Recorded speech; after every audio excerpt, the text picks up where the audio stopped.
Assalamualaikum warahmatullahi wabarakatuh. Alhamdulillahirabbil alamin wassalatu wassalamu ala asrofil anbiya wal mursalin wa ala alihi wa sahbihi rasulillah ya jama'in.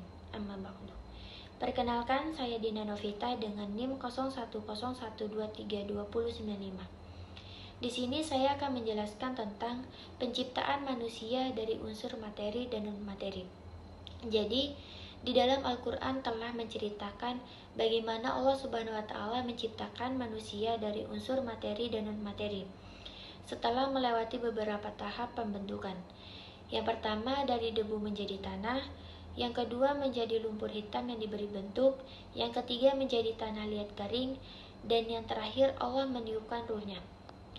Kemudian sifat penciptaan manusia itu merupakan perpaduan antara sifat materi dan sifat ruh, antara sifat hewan dan sifat malaikat, antara kebutuhan-kebutuhan dan motif fisik instinktif yang penting untuk hidup dan keberlangsungan hidupnya, yang juga dimiliki hewan.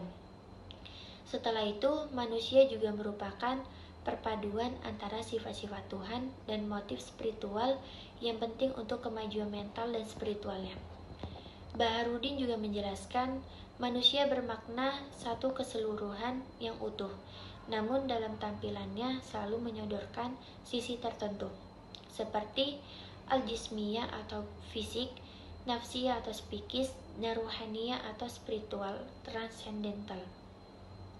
Jadi masing-masing sisi ini menampilkan karakteristik. Al-Ghazali juga menjelaskan dalam bukunya yang berjudul Mi'raj al-Salikin tentang manusia terdiri dari al-nafs, al-ruh, al-jismiyah. Yang pertama al-jismiyah, yaitu tubuh. Jadi bagian ini adalah bagian yang paling tidak sempurna pada manusia. Ia terdiri atas unsur-unsur materi yang pada suatu saat komposisinya bisa rusak karena ia tidak mempunyai sifat kekal. Lebih tegasnya, al-jismiyah ini tanpa al-ruh dan al-nafs adalah benda mati. Yang kedua itu aspek nafsiyah. Jadi aspek nafsiyah ini ialah keseluruhan kualitas khas kemanusiaan berupa pikiran, perasaan, kemauan, dan kebebasan. Aspek ini merupakan persentuhan antara aspek jismiyah dengan aspek ruhaniyah. Jadi aspek ini itu mewadahi kedua aspek yang saling berbeda, namun saling membutuhkan. Sebab aspek jismiyah akan hilang daya hidupnya apabila tidak memiliki aspek ruhaniyah. Sebaliknya, aspek ruhaniyah tidak akan terwujud secara konkret tanpa aspek jismiyah.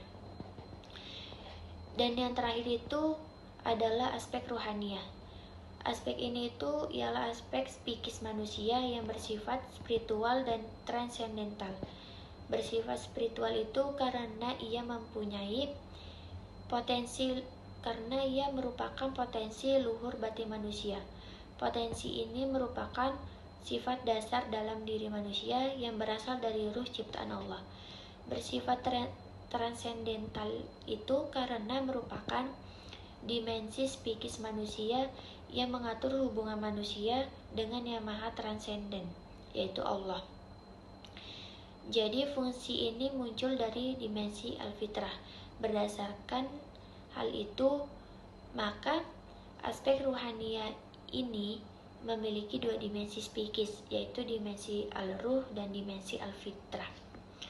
Demikian penjelasan saya. Assalamualaikum warahmatullahi wabarakatuh.